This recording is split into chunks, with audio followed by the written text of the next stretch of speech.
បានទាំងចាស់អីយ៉ារំបានទាំងក្មេងរំបានទាំងចាស់ណែរំបានទាំងក្មេងសូមអញ្ជើញរំលេងអបអរឆ្នាំថ្មីចូលឆ្នាំមានតែ3ថ្ងៃបងប្អូនប្រុសស្រីជុំញាតិសន្តាន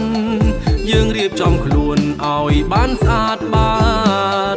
នៅចាំអីទៀតរៀបចំខ្លួនឲ្យស្អាតបាតថាទៅលេងសង្ក្រាន្តនៅឯខេត្តព្រៃវែងឆ្នាំមុនចេះទឹកបាតម្សៅប៉ុន្តែអីលើធីមយើងលេងបាតទាំងខ្ជូង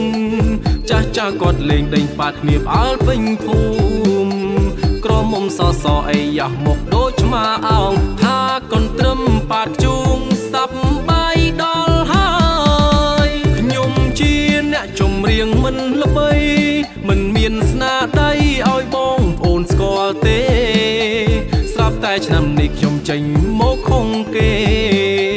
ស្រាប់តែឆ្នាំនេះខ្ញុំនឹកឃើញខុងគេមានចម្រៀងមួយដែរទុកឈើតពេលចូលឆ្នាំ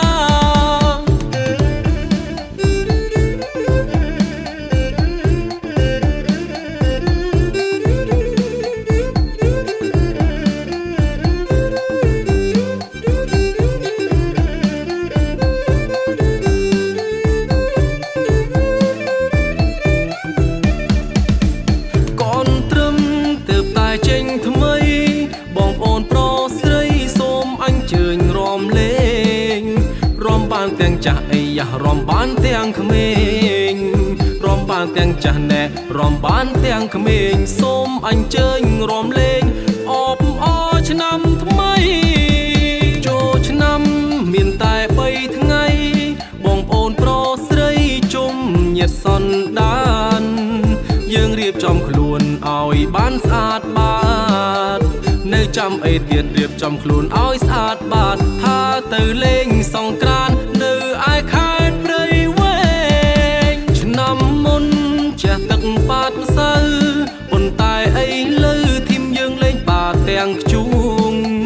ចាស់ចាស់គាត់លេងដេញបាតគ្នាផ្អើលពេញភូមិ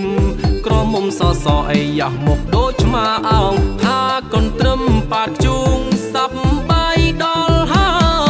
យខ្ញុំជាអ្នកចម្រៀងមិនល្បីមិនមានស្នាដៃឲ្យបងប្អូនស្គាល់ទេ